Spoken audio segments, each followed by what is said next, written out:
me go! Not the pineapple! Not the pineapple! No! No! Ah! Ah! Ah! Ah!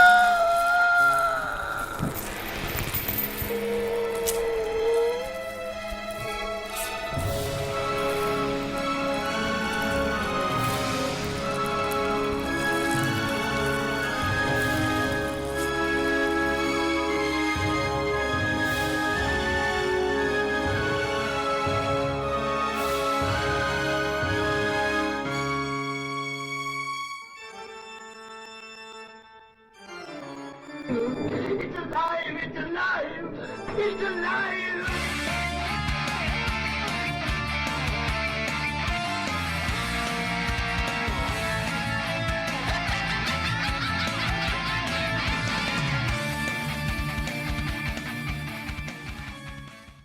Welcome, everybody, to another exciting episode of Pod from the Crypt. I'm Chris Guzzo, along with my co-hosts Anthony Balzano and Rob Pasercia. Today, we are going to talk about one of my all-time favorite horror franchises, probably one of the best movies of the 80s. We're talking about Clive Barker's Hellraiser and the 9 movies followed by it. I am Pinhead. I'm gonna tear your soul. You're a mental case. You know that, Anthony? Yeah, you are. Need some medicine. Let's just jump right into it, all right? I just want to kick it off with the original Hellraiser. This was written and directed by Clive Barker. It was made in 1987. It's based off of a book. It was called The Hellbound Heart. So I'm going to kick it right off to Rob, and then we'll go to Anthony. I just want to hear your overall thoughts about this movie. When's the first time you guys seen it? Oh, man. I've seen Hellraiser probably at least 4 times, probably going on 5 now since I just watched it again the other day. It's definitely one of my favorite horror movies. I think it really captures like the essence of 80s excess, and it had to come out in the 80s. You know, it's such a movie of its time. A lot of people say it feels dated, but I disagree. I think it feels like an 80s movie to the max. Like, if they were to reboot this movie, they would have to change it in like astronomical fashion. They would have to change every single aspect of this film because it could only exist within the time it was made. I agree, Rob, with what you're saying. With Hellraiser, I've seen it like several times. I can't remember the first time I saw it. I just know I was definitely like a young teenager. I literally get a horror boner when it comes to Hellraiser. No, like that's how good it is, and it really was a game changer in horror. Like I remember when there was like ads that I read about, like how it said like Freddy Krueger, move over, here comes Pinhead. Like that's how big it was when it first came out. And I definitely feel like if it was remade today, it would be a completely different vibe. It would not be the same.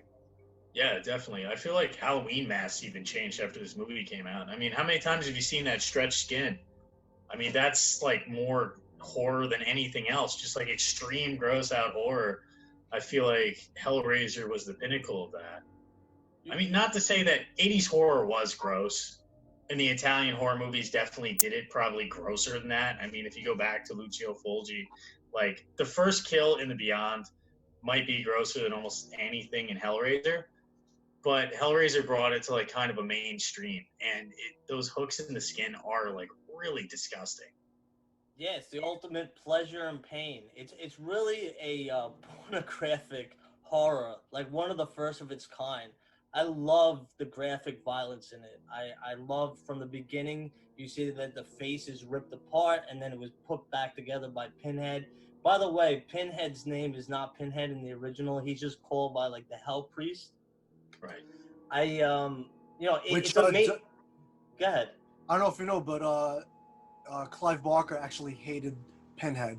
Yeah, when he hated that name. It was named by the fans because they even the Pinhead wasn't even supposed to be the main Cenobite. They actually gave him like more lines, and in the book he was a woman. Right. And, yeah. Was he a woman? What? Yeah, I heard it was a woman. And it had a I think voice. It was in between. Maybe it was a woman, but he couldn't tell what it was. Right. It was in between. It was actually, you know, if they were to redo it for real, which the fans would hate this, they would have to make Pinhead transgender. and it was a transgender Cenobite, which would be cool. I mean, I don't see a problem with that. The only problem with doing that is like Pinhead is what Hellraiser has become, so you kind of need to keep Pinhead in there. But in the first movie, Pinhead's not even clearly like the leader. It was kind of in the second one that he really became the leader, and then the third one it was like solidified. Right, I think the girl was supposed to be the leader in the first one. Technically, there's Pinhead, Angelique. Butterball. Her name's not Angelique, is it? Angelique's from the fourth one. I don't even think she has a name in the movie. Oh, right. They had extensive makeup. Besides, like, the graphic scenes that they had, the Cenobites, I heard that Doug Bradley, it took about 6 hours a day just to put the prosthetics on. And it got to the point where he actually was aiding the makeup department in doing this. So they gave him an assistant makeup credit in the credits of the movie. And, I just want to say I cannot give credit enough to Clive Barker, because this was his first directorial debut. He never directed a movie ever before, so he was inexperienced. The budget was made for about $800,000, and they had to shoot it in 7 weeks. I heard a lot of the people, the cast members, were like his family and friends. So it was just amazing, and we'll get to the second one too. But both of the movies, it's amazing of what they accomplished on the budget that they had. Did you know when Clive Barker was trying to get this made, that everybody was turning it down, and he was forced to just direct it himself? I think I heard that he didn't want to direct it himself. That's why he didn't direct the second one. Thought it was like absurd that he wanted to make this film. Well, Chris was telling me earlier, Lance Henriksen actually turned down the role in this. Now, we know that Lance Henriksen reprised the role in Hellraiser 8, which we'll get to later. Shit. It's not even a Hellraiser movie. It's just at the very end. It's like in the Hellraiser universe. Like, horrible. Pinhead's not even really in the movie until the last scene. He's not. He's a figment until then. Right. So, I mean, this movie, I just want to tell you, like, how, like, critics are. I have a Roger Ebert, right? He gave the film one half of a star out of 4. No, really? Listen to this, yeah. He deemed it, and he quotes, as dreary a piece of goods as he masqueraded as horror in many a long, cold night.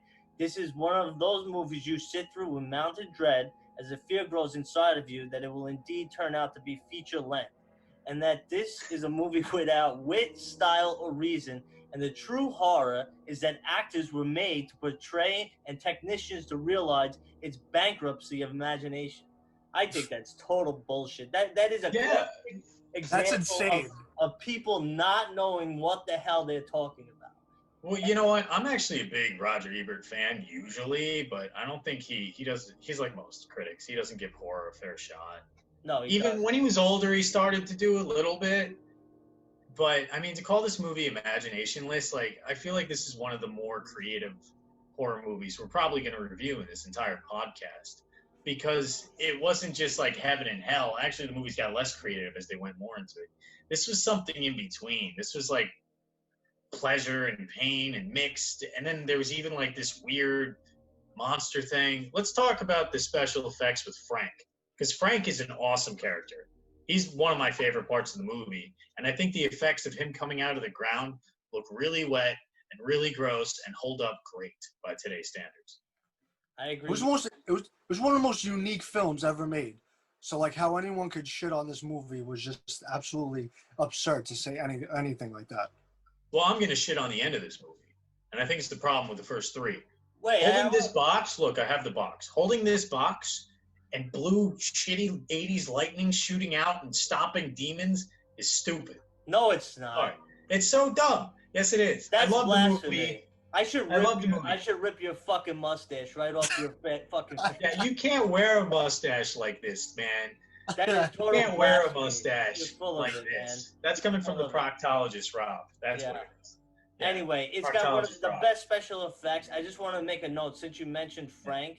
He, the actor, actually improvised the Jesus Wept. That was like one of the most famous lines. So a lot of the lines were improvised in this movie. I love the scene when Frank takes Larry's body and Kirsty comes into the house and thinks that it's her father, and he says, "Come to daddy." Come to daddy. And then Oh, and yeah. then Frank in this body Daddy. kills Julia. And like at the end he's so selfish and he takes her own life. He what is he sticks his fingers behind it. He guts her with the blade, and then you see the back of her neck. It's like so disgusting, but it's such a great scene. Yeah, I was telling Decky when we were watching it that Julia is an idiot for trusting Frank at all. I mean, you know, he fucks his brother's bride-to-be right before the wedding and then kills his own brother. What does she think he's going to do, man?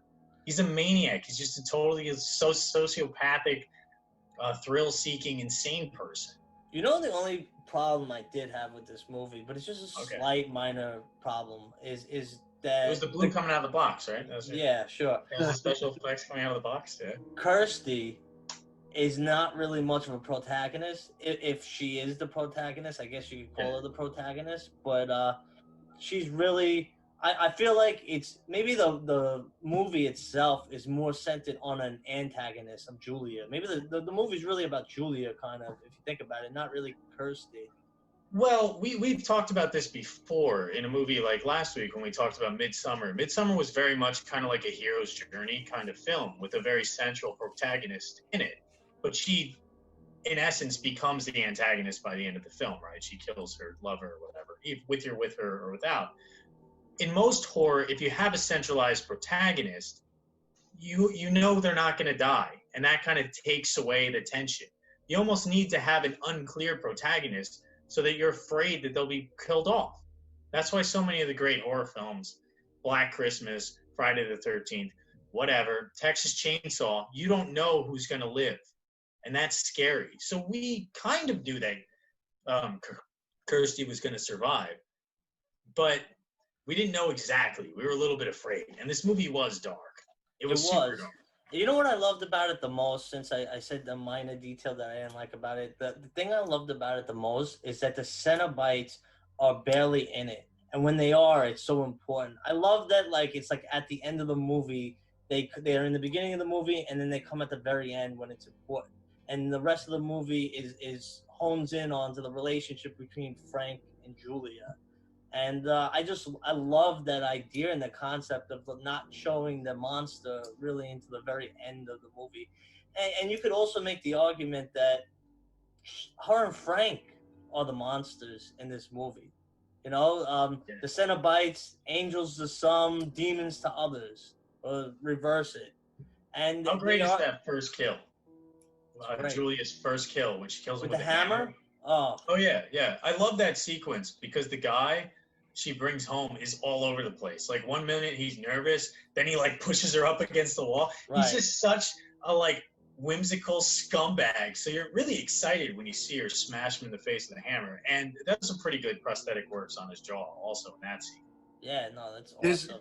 There's so many things to love about this film, but something that that jumped at me also was once I saw Pinhead and the Cenobites, like their whole outfits, I was like, all right, Clive Barker just brought in the newer generation of like gothic horror.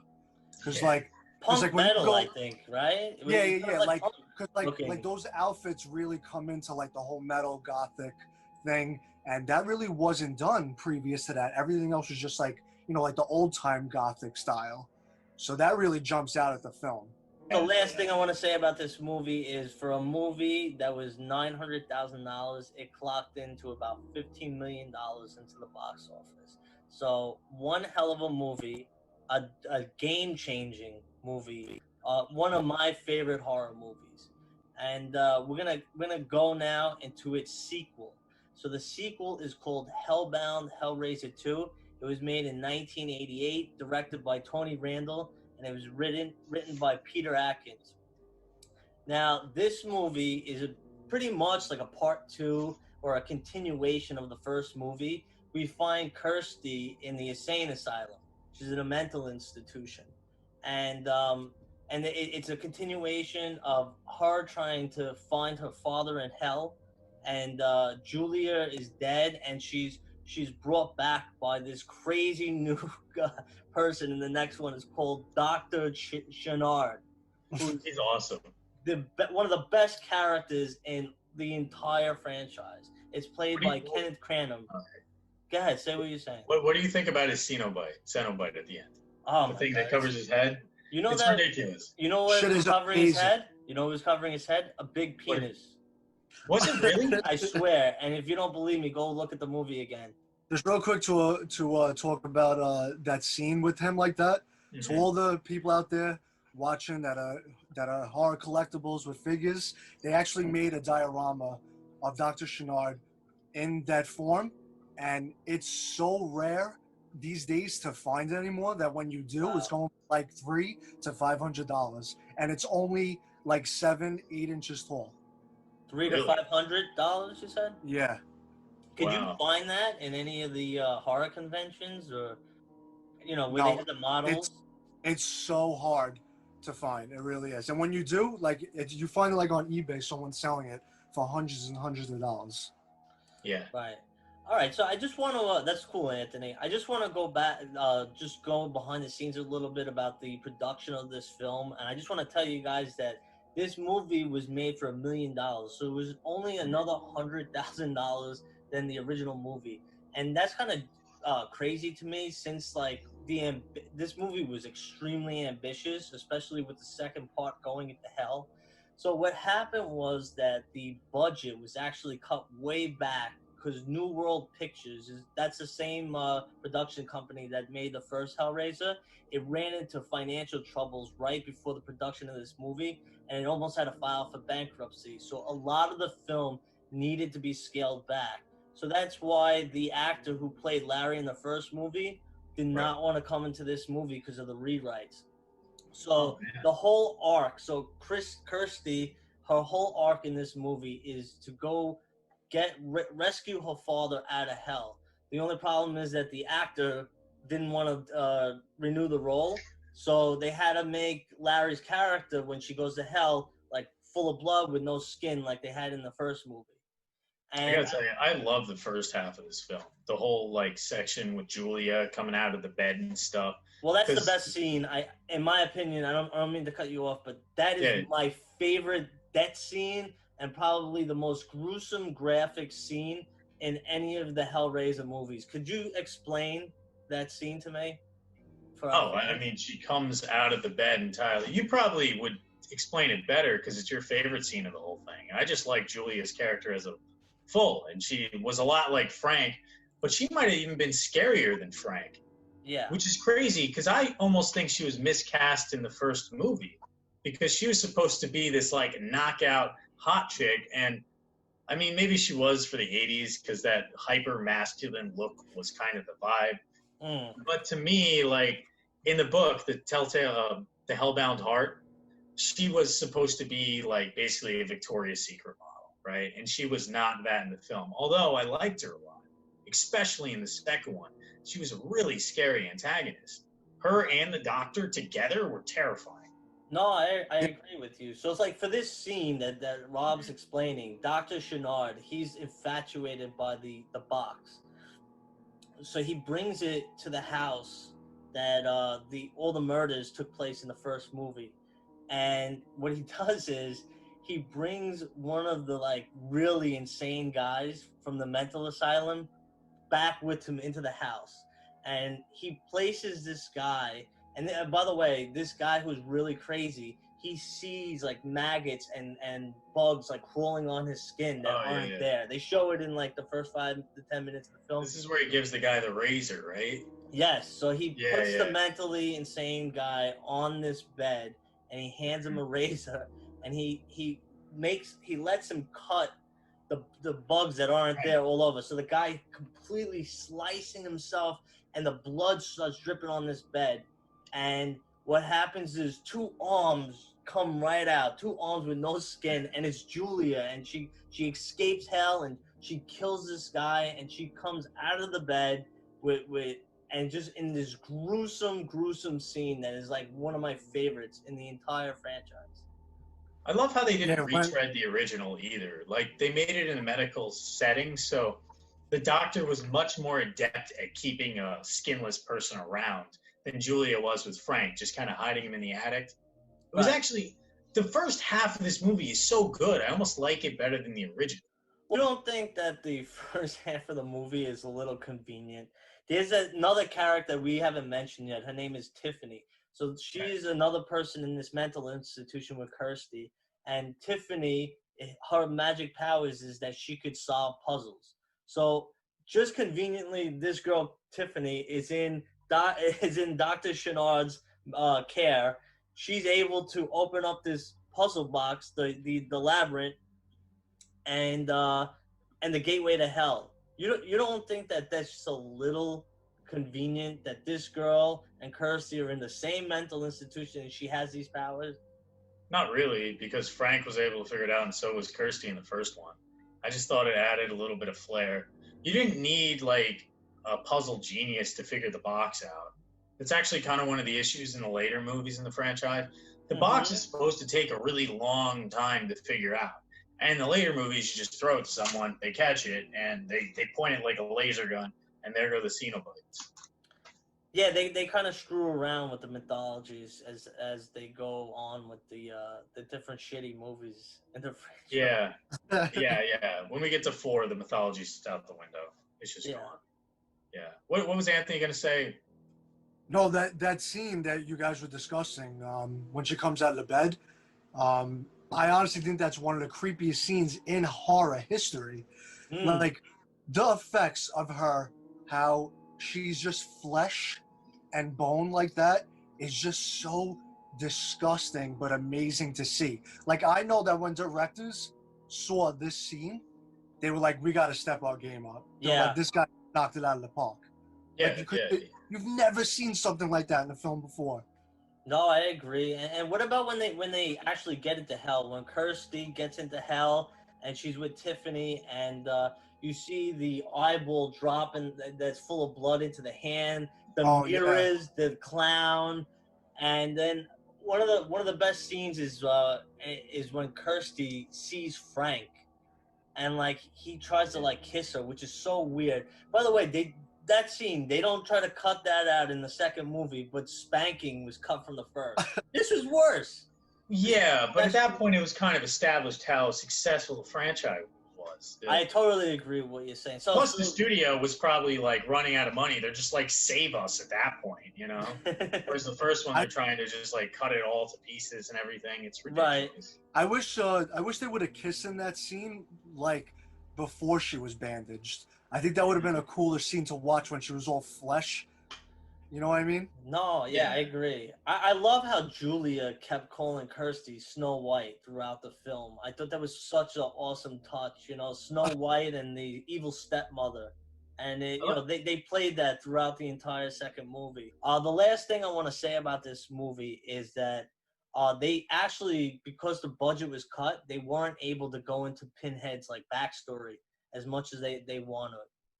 Yeah. He was, you know, they show him the beginning of the movie that he's this British officer, Elliot Spencer from World War One, and he has the box in front of him, and they wanted to do a whole scene of his backstory, and it might have actually matched the ending better, because that was like the only thing that I kind of questioned was when Dr. Chenard becomes the Cenobite, why he kills all of the other all the other Cenobites. I guess it's for superiority or like alpha male, but it just just that he was able to. I mean, they've been Cenobites for some of them hundreds of years, and he just shows up and is like, I'm a doctor, bye. You know, and it's just like this weird, almost like, you know, goth Pokemon fight that that part of the movie sucks. What part of the movie? I think the Cenobite fight. That's stupid, man. Just shooting like lasers at each other and shit. Oh, you with the lasers. It was the 80s. It was awesome. The darkness, the music, the tone. Forget about the lasers. So what? Well, that's why. All that was amazing. A great movie. There was stupid lasers and explosions in that movie. It was excellent. Yeah, but you just said your problem with the movie was the Cenobite fight, and I said it was dumb. I didn't say I had a problem with it. I was just asking why he killed them. That's it. That's why it's not as good as the first one. It's because of the Cenobite fights. That part not only didn't really make a lot of sense, it just didn't look that cool. It should have been like super gory. When And you think about though, like these lasers, if you think about the '80s, those laser effects were in so many horror films. They were, and They they really make were. sense in That was Critters. the best they could do.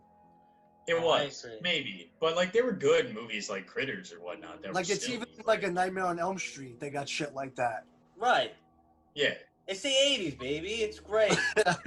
So I'm Yeah, I gonna don't say know. one last thing about this movie, and then we're gonna move on to the next All one. right, go on. I just want to let you know that the actress who played Julia, she was supposed to be in the third movie, and she realized the popularity of Doug Bradley's Pinhead, and she didn't want to be the face of Hellraiser anymore because she knew that she would have been overshadowed. And between that and the budget being shitty, like I told you already, they changed the ending that really didn't make any sense. And once Kirsty and Tiffany run out of hell, the hell closes up and becomes this big block of this big tower of souls, and it shows like Pinhead and the other Cenobites like in this big tower, and it looks like shit because it must have been done like last minute kind of thing. But it leads us to the opening of the third movie, Hellraiser 3, Hell on Earth, made in 1992, directed by Anthony Kickox, and written again by Peter Atkins. This guy loves writing Hellraiser movies. He actually, I think I he wrote the actually fourth like one Hellraiser too. 3. I like Hellraiser 3. Do you guys like Hellraiser 3? We'll I get, only had one problem with Hellraiser 3. All right, keep going, Chris. It had the we'll get to worst that. Cenobites in the whole franchise. All right, go Yeah, ahead. Do yeah, it. but I Okay. thought the I lines were won't so even say the corny in this movie. synopsis. All right, well, I want. Can I give the synopsis? Because I really like Yeah, this. I know you love it. Hell on I do. Earth.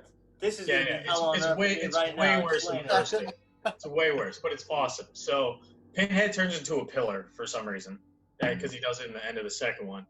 And this, I don't know, this guy who looks a little bit like Matt Dillon if he was like 18 and owns a nightclub, buys it. And then, I don't know, it kills the guy in the back room because he just gives girls roses and bangs them. And then a random reporter is like in the hospital. Joey. Her name And is Joey. her name's Joey. This guy in a stretcher rolls by into the ER. This is a cool scene. And she runs in after him, and he's got the Hellraiser chains connected to him because I guess Pinhead didn't finish the job because he's not fully powerful yet, which we found out later. Well, anyway, while she's watching it, the chains rise up into the air. The guy screams and explodes and gets ripped apart. Everyone's like, "Oh my god!" And her reaction is, "There might be a story here." Yeah, it's a pretty corny movie. I think that scene when Pinhead and the Pillar of Souls, when he kills that girl, when he sucks her skin off, Oh my god! and then he devours her, is one of the sickest kills in the franchise. I think so. It reminds me of Dream Warriors when Freddy Krueger grabs a girl and pulls her into the TV. And then there's another one where Freddy Krueger eats the girl. I forget which one that is. But my dad was in the room when I was watching that scene. I was at my parents' house last week. And he's like, "Holy shit, I've never seen a girl's skin ripped off." And then it eats her, and he's like, I'm fucking done. He just left the room. He couldn't watch it. I thought this movie felt like more of a slasher flick than an actual Hellraiser movie, and that's apparent in the third act when the Cenobites become Cenobites, and there's CD Cenobite, there's the bar Cenobite, there's the guy who has a camera for a head Cenobite. What about the drill Cenobite? Because he drills all the girls? Yeah, that's why. It all goes to shit in the third act. I mean, this is a $5 million budget. It's probably the biggest budget in any of the Hellraiser movies. And dude, the third act is the bar kill, though. That's awesome. When he and all the dummies they had, the guy with all the fucking 8 balls in his mouth and shit, that was amazing. And all the CDs killing the people in the club when the club's locked. It's just so brutal. It's a ridiculous movie. It's so over the top. It's so silly. Yeah. But that makes sense because it's the third one. At that point, we already know what it's about. You know, you'd have to do something really special to scare us. So they just committed to being hokey and ultra violent and super bloody and having a dumb storyline, and I really enjoyed it. I like when only things I like in this movie is when Pinhead pulls the pin out of his head and it's really long and he shoves it through his hands and he lights the candles in church, and the other part is when he You makes forgot the worms. He's got worms on him. the worms on him. Sorry, Those Rob. are so disgusting, dude. I agree.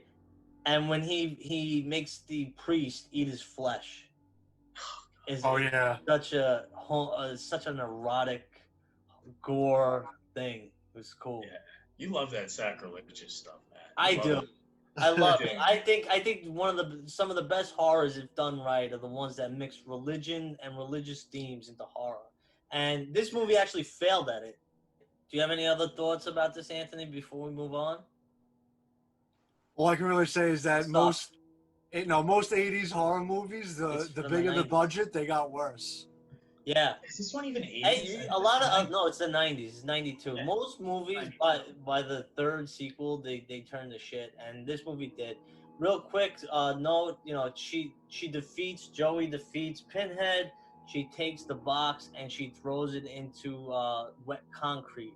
So this actually leads to the next movie, which is called Hellraiser. Let me stop you for a sec. Okay. Which one was your favorite of CD Head, Camera Head, Drill Head, and Smoke Neck? Drillhead. Okay. I like CD Head or Camera Head Why? because he had the cool kill where the camera lens went through the guy's head. If he was so cool, why didn't they bring him back in any of the other movies? Because it was stupid, but he had a cool kill. Do you have the figure? I don't even think they made the figure. They didn't make the figure. They should have made the figure. I think I saw it in McDonald's one time. McDonald's Yeah. with the That's Happy about it. Meal. With the It Happy came with your Meal. Happy Meal, right? Yeah. Have a Happy Meal and here's a Hellraiser Satellite. Oh, boy. All right. All right, Tell us about Hellraiser Bloodlines. 4. Hellraiser It's- 4 Bloodlines, made in This movie's such a 1996. mess. This is, I think, and quote me if I'm wrong, this is the last movie that was made for the movie theaters. And Clive Barker came onto this movie to executive produce. So this movie, again, it was because of like budget restraints. They had these 3 different stories. Then this whole movie was about this guy called the Toy Maker. The Toy Maker was the guy who created the Lamont configuration, the box, the whole premise of the Hellraiser franchise. So it stems from 1796 to 1996, and then the last thing is 2127 because guys, this movie goes to space. That's right, Hellraiser 4 in space. This movie was directed by Kevin Yeager. So in case you guys don't know, he did for Elm Street 2, 3, and I think a couple of other Nightmare on Elm Street movies. He was the head makeup artist for it. So I think he did Freddy's makeup. Yeah. So what happened was he was fired off the project by the Weinsteins. And what happens when that happens is the credit goes to the director of Alan Smithy. That's the name when somebody like gets fired or they quit and they don't want to put their name on the directing credit for the movie. So Really? because he did this, he didn't want to listen to their notes. He actually never made another film again. So it's kind of screwed up. So anyway, going back to the plot, like I said, this movie takes place in 3 different time zones. So Bruce Ramsey, he stars in this movie and he plays 3 different roles. In the first time period, he plays the Toy Maker.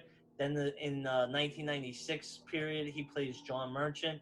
And then in space, 200 years later, he plays Dr. Paul Merchant. And this movie introduces one of my favorite Cenobites, Angelique, the demon. Oh, yeah? She's cool, dude. I like the twin Cenobites. Isn't that awesome? I like it. Awesome. Also, that's cool. I just don't think I've ever seen twin cops in a movie. I'm trying to think of another movie where I've seen twin cops. And not only that, their heads get smashed together and twirled. Become this weird conjoined cop Cenobite.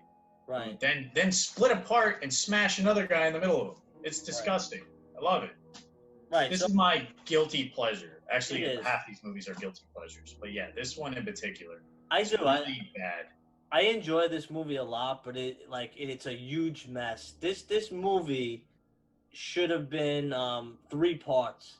And if they were to ever make a reboot of the franchise of Hellraiser, I would definitely put these parts from this movie in like I would make Hellraiser like a 6-part episodes, 6 episodes. I wouldn't do that. I would, I and know, I would because put I they wouldn't took put the mythos space. and just chucked it out the space window in this one. They opened the like gates all alien style, held on for dear life, and all the lore just flung out into space. Because this movie's not even Hellraiser. It doesn't even make sense. Since when can you make deals with Cenobites? Since I don't when? know. This movie is mainly about how the box was made, and these 3 guys, played by the same actor, is trying to get rid of the box. And then at the end of the movie, in space, you find out that like there's like the space shuttle station is anti Lamont configuration, and it explodes the box. It kills Pinhead, and the door to hell is broken forever. And that, I like that part. Pretty much the end. It's actually kind of technically the last movie if you think about it. It is. In the chronologically, it takes place at the end. It takes place in the beginning and the end. Covers them all. It's like the Cloud Hellraiser. Right. You know what's cool too? That the dog in this was actually it's supposed to be a human turned into a dog, which is awesome. That's awesome. But I mean, I know the movie's weird that it took this turn into space, and I'm sure Hellraiser fans were like, "What the fuck is happening?" But I found that the movie was extremely entertaining, though. Like overall, yeah. Like the kills were awesome. The Cenobites were amazing. Adam Scott's in it. He's like one of his first roles. Adam Scott. No. Yeah. Right. Yeah. Yeah. Step Brothers. Girl. That's a great like the way that they kill Angelique in the first scene when they try to like create this demon of her is like one of the best, most graphic scenes. You know what I did have a problem with though? The cinematography of this movie. It felt like a television show. They were very like even Pinhead. He was extremely blue, and everything was like these vibrant colors. It felt like a Tales from the Crypt, or like even like a Goosebumps, or Are You Afraid of the Dark, or some kind of television show. It didn't really have that vibe and that tone of a Hellraiser movie. I think they were doing that because it was in space. Because of why? I think they did all that type of shit because it was in space. Well, yeah, I think so. But you can really tell there's like 3 different cinematography styles in this movie, so they all have 3 different looks for each time period. But it's so rushed that they're not very good. Actually, the space one is one of the better looking vibes, even though everything just has a blue filter on it. But I gotta agree with you. The dog is really awesome. And I do want to mention there's a sex scene in it too where the bed levitates and starts spinning around. Mm-hmm. Which I was watching with Decky, and I'm like, the bed's spinning. She's like, you're an idiot. No, the camera is. So then I had to rewind it and show her again. And the bed does spin. All right, so we're gonna continue now. We're gonna continue to the next. There's 6 more sequels we gotta talk about, and I gotta mention before we get into it that 5, 6, and 7 were all scripts that Miramax had lying around that had nothing to do with the Hellraiser franchise. They took these scripts and they just turned them into Hellraiser films just to keep the franchise going and to secure the copyrights. And all 3 of these shit films that we're about to talk about was directed by Rick Boda, and they all had similar concepts where it was like that kind of Jacob's Ladder kind of like dream sequence, like you don't know that they're in hell, but they are in hell. And I want to point out that these sequels from this point forward, they're actually known as filler movies, it's called Ash Can, which means that they make these movies to keep the copyrights, and they make them as cheap as humanly possible.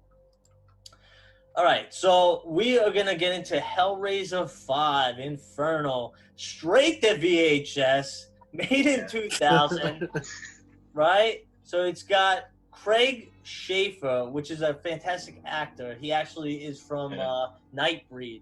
He plays Detective Joseph Thorne in this movie. He plays a cop that's he's crooked, he's a drug addict, he does everything bad, and it's about this guy trying to find this person called the what is he called again, Rob? Engineer. The engineer. Right. He's trying to go from place to place find the engineer. And at the end of the film, you soon realize that he has been in hell the entire time, and when he finds the engineer is Pinhead, Whoopie-doo! You know? There's a couple of cool kills in here. I remember specifically the ice cream man.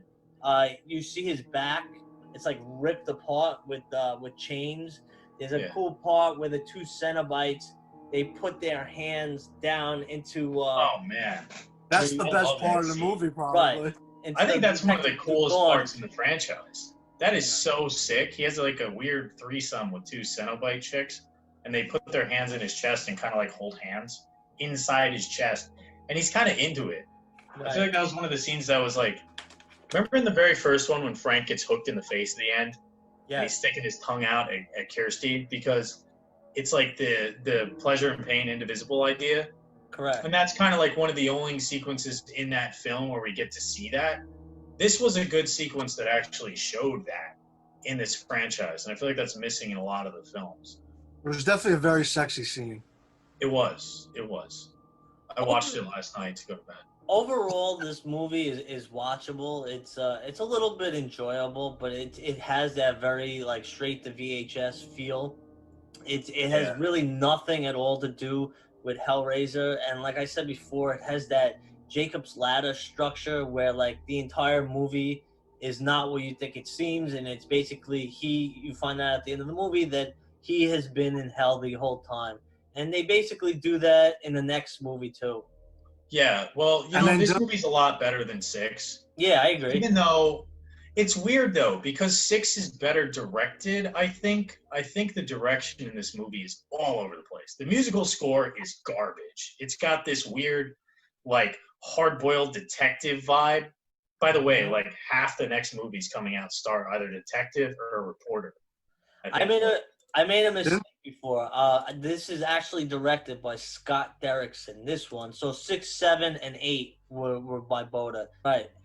So, all right. Didn't they do that like the Hell Freezes Over scene too towards the end in Inferno? Yeah, there's a couple of cool scenes. When his family is frozen. And he shotguns his mom and dad, and that's actually a really cool scene. When he shotguns every single character in the movie, I like that. You know what's dumb about this movie? The ending backtreads. So, like, it should have ended, he's in hell, Hellraiser, or Pinhead, gets all the chains on his head and rips his skin off, and they show from the back, which looks fucking awesome. And then the movie keeps going, and he wakes up, finds the box, and you know that this is how the Cenobites, torture you mentally, which is kind of a cool idea, I thought, in the franchise. Because I feel like although this wasn't really a Hellraiser script, it works as a Hellraiser script better than 4, because the Cenobites still function the way they're supposed to, right? But in 6 and 7, 6 isn't even a Hellraiser movie at all. Neither's 9, or neither's 8, by the way. But the end of the movie, after he finds the box again, then he wakes up like a third time, and he has this awful little ending monologue that just should have been cut. Like, they should have just taken that out. Yeah, I hear you. All right, so on to the next shit movie. We got Hellraiser Hellseeker, made in 2002. And do we even have to talk about this one? I'm going to briefly go over a really quick mention. I want to mention one part. Dean Winters plays Trevor. He is the worst protagonist ever. He just reacts to everything. His wife is Kirsty from the original Hellraiser. The movie starts off where they get into a car accident. The car goes off the cliff and into water. His wife ends up dead. And then, spoiler alert, the whole movie is him walking around in hell thinking that he was this good guy. But at the very end, it is later revealed that he actually is the bad person. And he wanted to open up the Lamont configuration to kill his wife, Kirsty. And what happened is she took the box and she told the Cenobites that she would trade 5 souls for her life. So basically, he gets trapped in hell because he's dead. And that's it. It's very boring, and it goes to the same structure of Hellraiser Inferno. It's such a stupid fucking movie. It sucks. Yeah. It's probably the second worst in the franchise. Okay. All right, so we're going to go... But there's one really cool part, though. Yeah. One part that's worth mentioning. When the cop has 2 faces, and they come out from the back of his head and snake around, that's the only good part of this entire movie. That part's worth just seeing in isolation. Don't watch the movie. Just Well, all right. I'm going to say on our podcast, watch every single movie we talk about because we should support people who make films. That is true. But It's yeah, hard we to make should. films. People don't realize even the worst movies, the people who write it and direct it and go into it, they don't intend to make a shit movie. No. It just happens, and there's a lot of studio meddling, and Sorry, who knows I don't what happens. understand. Who knows what happens when But what I'm saying is, at the core, people never try to set out to make an intentionally shit movie. They try That's the true. best with what they have. Like here's just a you great mentioning- example. This is a great example of what you're saying, Chris. Rob Zombie, when he made Halloween Part 2, he completely regretted it after it was put out there. He was like, why the fuck did I make that? Mhm. I've never even seen it. It's fucking awful. It Let's really not is. It's make one of the worst movies I've ever seen. I It's so- agree. It's awful. It looks like they just He gave makes him- he literally makes Michael Myers speak in the movie. I know Oh it my goes against God. all the mythology. Wait. Michael Is Myers, it worse what? than Hellseeker? No, Hellseeker's No. worse. Okay, Hellseeker's worse. All right, so when you mentioned the studios and how they meddle, my phone actually responded to me. That's how much control they have. Hopefully Yeah. we get picked up by the studio. I Maybe hope that's, or maybe they're suing you. The Hellraiser, Miramax is suing you right That's now. true. for All talking right, about it. let's get on to Deader. Let's Oh get on to Jesus, Deader. can I? I'm gonna be deader soon if we keep talking about this stupid franchise. All right, so I'm not the franchise, the Hellseeker. All right, Hellseeker should just be. yeah. Get rid of it. Just keep the cops. Hellraiser, Deader, made in 2005. This movie sucked. Another movie about another reporter investigating a secret society who is using the box. The only thing I have good to say about this movie is there's a cool scene at the end of it where a chain goes through all the cult members, which was awesome. And the reporter girl bleeds out towards the end of the movie. But it's very similar, same thing. We don't know what's real, what's not real. It follows the same stupid structure as Infernal and Hellseeker. That's all I gotta say about this movie.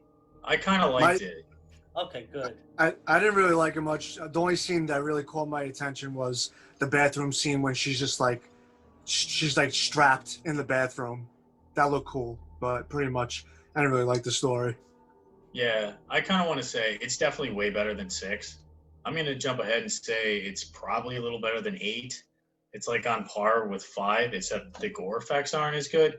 Except it takes place in Romania, which is kind of neat, so we get to see Romania. And then there's also a club on a subway train, and Oh yeah, that's that part's kinda cool. cool. That's yeah, and there's a lot of nudity on that, but it's like justified because it's this insane, depraved thing. And the Deader cult is kind of neat. So what they do is this guy is a ancestor of the toy maker, and they murder you and bring you back to life. Somehow they cheat death in this way, which maybe the movie explains. I didn't quite figure it out, and that pisses Pinhead off. And then also they fix the ending in this one. The box doesn't work. You can't just hold the box up and defeat Pinhead. No, you have to kill yourself so he can't take your soul. So she fucking offs herself at the end of the movie, and that was neat. I thought that was a really cool ending. The cinematography in this movie, for some reason, it reminded me of the final season of Tales from the Crypt when they go to Britain. It has like a similar cold cinematography. That's the only thing I remembered from this movie. Yeah, that's true. I can- That's memorable, at least. Yeah. God, man. I got Okay. to brush up on Tales from the Crypt. Great. Moving on. We're gonna talk about Cinematography every season. Hellraiser, Hellworld. This shit bomb was also made in 2005.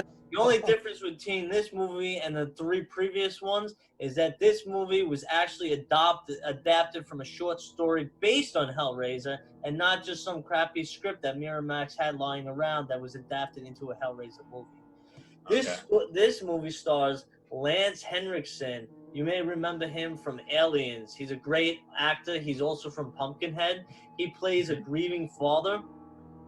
And this is basically about these kids that are diehard gamers, and there's this video game based off the Hellraiser series. It's not. I don't even know what it's based off. The only thing they show you is a cube. They don't even show you the gameplay that they're obsessed with this game. Anyway, they all go to their friend dies. They go to this party that the father's hosting, which is a little weird. And spoiler alert, he drugs them. So the entire movie, about an hour of it, is not even real. So they're showing all these things, but it's just drug hallucinations. So Pinhead in the movie is not even real until the very, very end of it. So the twist is that the father takes revenge on all these kids for letting his son die. And then at the end, he's chopped in half by Pinhead. And the Which rest they didn't even know until the end that it was his father. That's true, because they were buried underground the entire time, which was kind of neat. I mean, it was like, the problem with this movie was the acting was really terrible. It was actually worse than 7 and 6. It might have been even as bad as 5. I mean, Lance It was more Henriksen's entertaining than 6 and 7, though. Yeah, well, I don't know. Yeah, kind of. It was more. The kills were pretty cool. Yeah, but they weren't great. I mean, Pinhead has a meat cleaver at one point, and he kills somebody. But Pinhead fucking kills Superman in this movie, and that's why Pinhead can beat Superman. Henry Cavill's in it, the guy who's the Witcher and Superman, and he gets fucking destroyed by who turns out to be actually Lance Henriksen, not even Pinhead. But then Pinhead fucks up Lance Henriksen, so that means that not only is Superman lower than Lance Henriksen, he's way lower than Pinhead. And that's a pretty cool kill. Overall, though, the fucking shit film. Yeah. I thought that they made Pinhead into a game show host in this stupid movie. All he did was he said stupid one-liners, and it was horrible. Honestly, the worst lines, though, Pinhead in the series are from 4, Bloodline. He says "oh" in every sentence. He starts it with, like, he's holding a little kid at one point, because, that's how you torture people, is take their kid, I guess. He says that, and he goes, "Oh, what pleasures I'll teach him." And then after that, he has another line that he starts with "oh." And then there's a third line. And it's like, dude, the only line he has supposed to say, which he shouldn't even say in every movie, is, "oh, what sights I have to show you," which is a cool line. Like, that's that ended 6 movies ago. I know, but he keeps doing it. It's just over and over. Oh my god.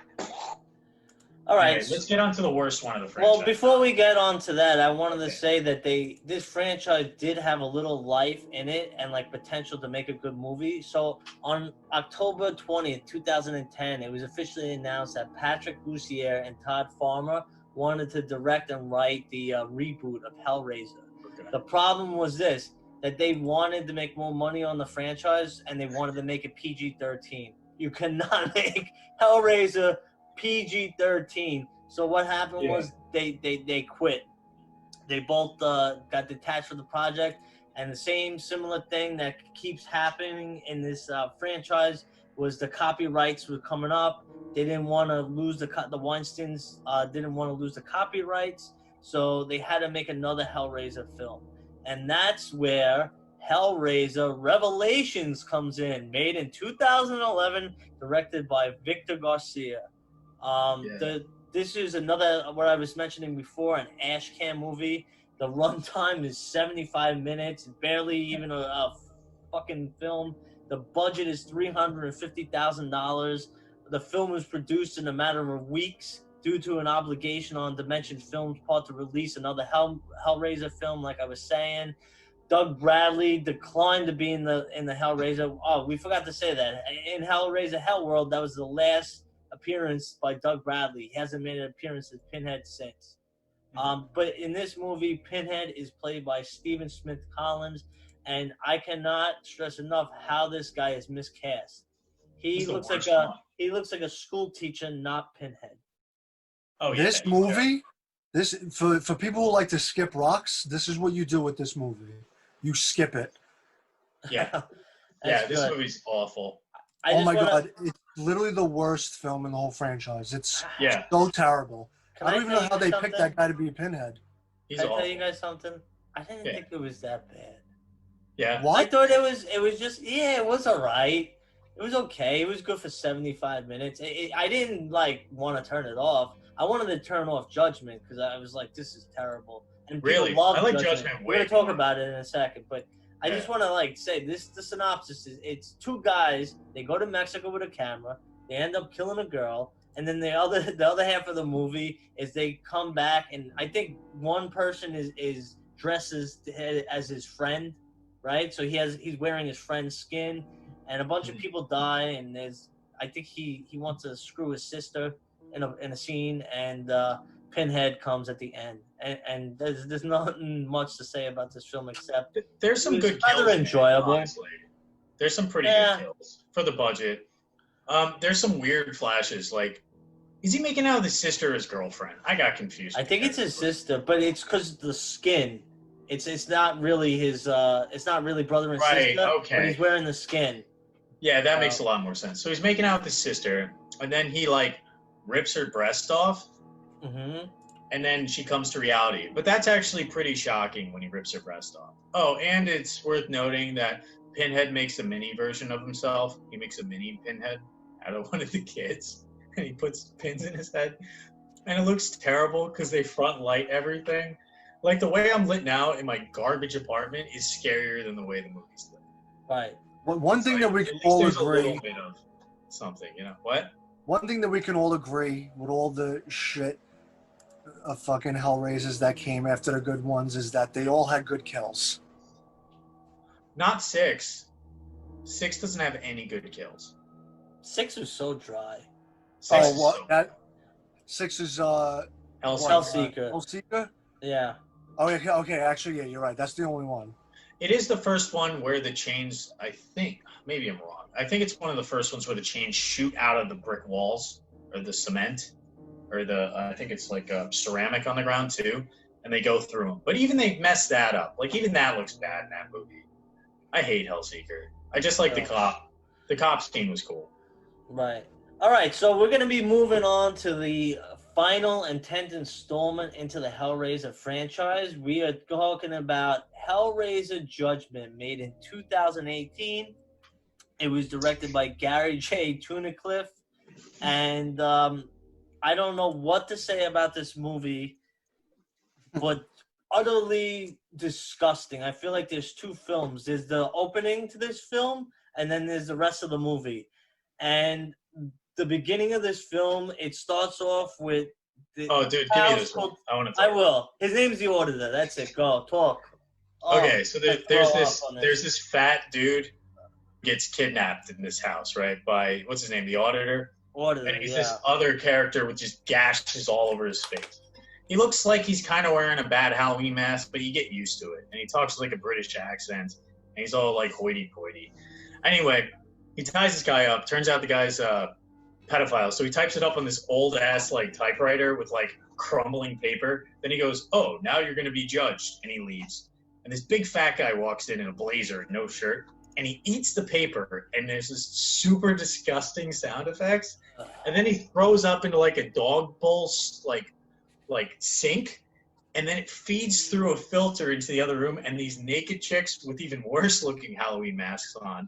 No, there's no skin on their face, right? That's what I mean. There's no skin on their face, but it's just a terrible looking like. It's bad. The makeup's really bad. Bad makeup. Yeah. So then they eat like this sledge, and they decide his fate, right? So then when he fails, he goes to the surgeon, which is a ninja chick that does like a flip onto the bed and slashes you up, right? So that happens. And then, so the main character is a detective. Spoiler alert. And how many detectives? This is like the third or fourth of the franchise. Everybody's a detective or a reporter in every movie. You know, in our sequel, there's not only a detective, there's also a reporter, and they're twins. That's the thing.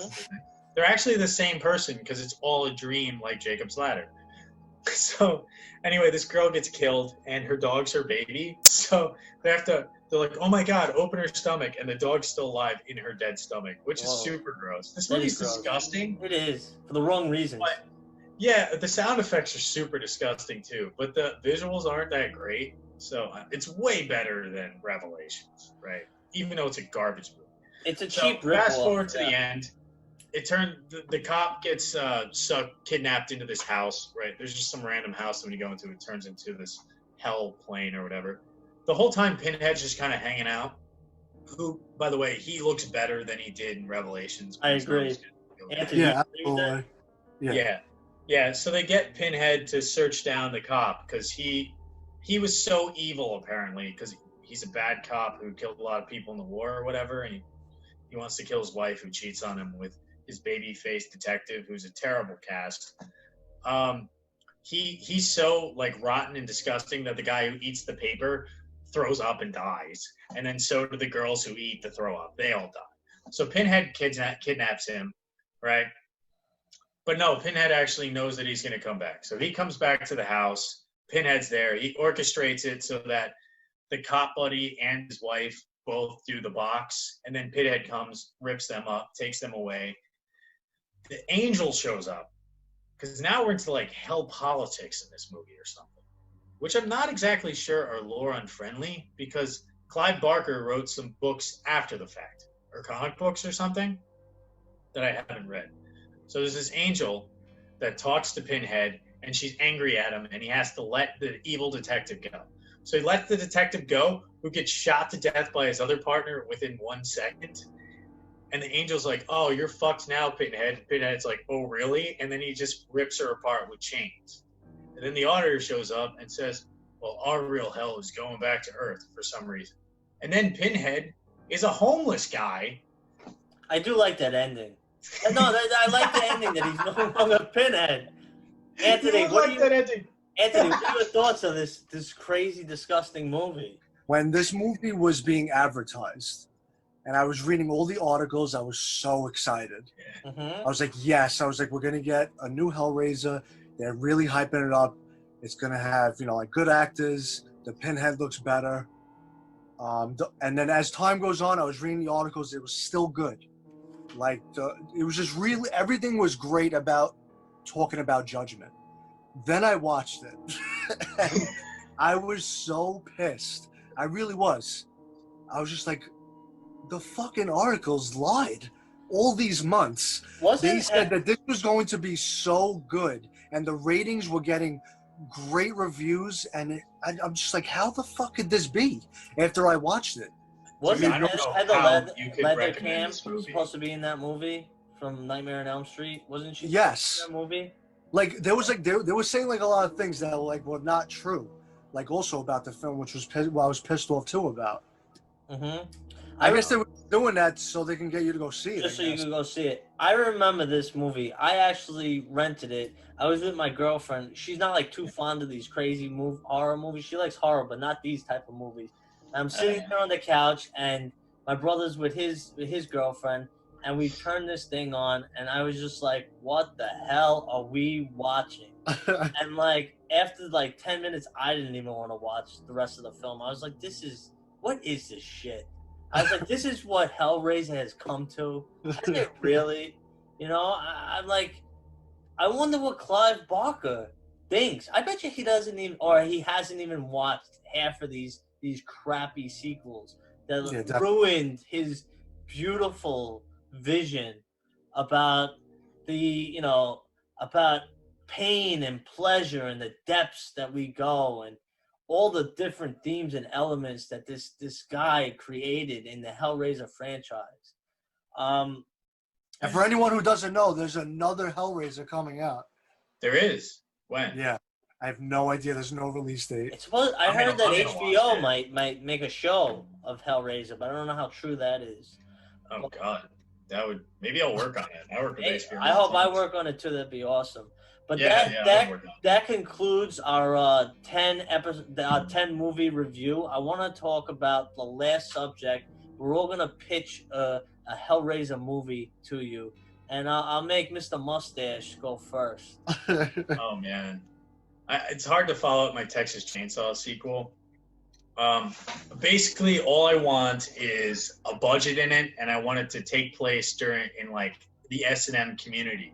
I want right from the beginning to be established that this movie is going to be extreme, have a lot of sex in it, and a lot of weird violence and stuff. And I want a transgender Cenobite, and I just want it to be super bloody. Mm-hmm. And the box doesn't shoot blue lightning; it shoots red lightning. Okay, great. Anthony. A little what Rob was saying, I definitely want it to be very sexual. Definitely extremely gore. I don't know, have you guys ever seen the movie What Dreams May Come with Robin Williams? Oh, that's a great movie. That's awesome. Okay, so I thought about that movie and then put Hellraiser together. And remember when he's in hell and he's stepping on all the people's faces. Mm-hmm. I would think it would be awesome in a sequel that in Hellraiser, like that's the way it is, but all the faces are like Cenobites, and like their arms are sticking out, and they're like moving him like as a crowd surf to Pinhead in like a throne, like Gothic Victorian chair, and then he picks a Cenobite of his choice to like slowly take all his organs out one by one, and then Pinhead is eating them in front of them, and then he just burns him to ashes. Wow, you got a sick mind. Yeah. I want to do, I also in mind, I want there to be like an X-rated version that shows Pinhead's like super pierced genitalia. Because I feel like that's something this like Prince Albert. needed. Prince Albert. I could see in like in Anthony's version, someone having to like try and climb either in or out of hell, and a big pillar of just like human body parts and arms and stuff with hooks and chains and shit. That would be cool. Yeah, that sounds pretty cool. Yeah. It's cool, guys. So my pitch What do you got? is I would star Tommy Wiseau in my Hellraiser reboot. And where is hell crazier than inside Gary Busey's mind? And his mind is the maze. It's the labyrinth. I don't know, craziness, blood, gore, S&M, rated X, whatever you want it to do. Cameos by Jake Busey, whatever you got to do. That's my movie. Wow. Yeah. I like Gary Busey in the Hellraiser. That's pretty awesome. Maybe Pauly Shore drops into hell. You know? That would be cool. Pauly Shore in hell. That's I guess. Right. And Carrot Top too. Think about all the annoying people. They could all be in this guy's mind, and he could be tortured by all this stuff with Hellraiser. No, see, man, I disagree. I think your idea is too good. It's going to be picked up by a major motion picture, and we're going to get Mark Wahlberg and Kevin Hart. Okay, there you go. All right, guys, that ends our podcast from one of my favorite franchises, Hellraiser. Please tune in next week where we're going to be doing our special episode on medical horror. Okay? I want you guys to like, subscribe. Please comment what you liked, what you didn't like, if you agree with us, if you disagree with us, and if you want him to shave his mustache. My name is Chris Gusso. This is Rob Pasertia and Anthony Balzano. We'll see you next week, guys. Smell you later.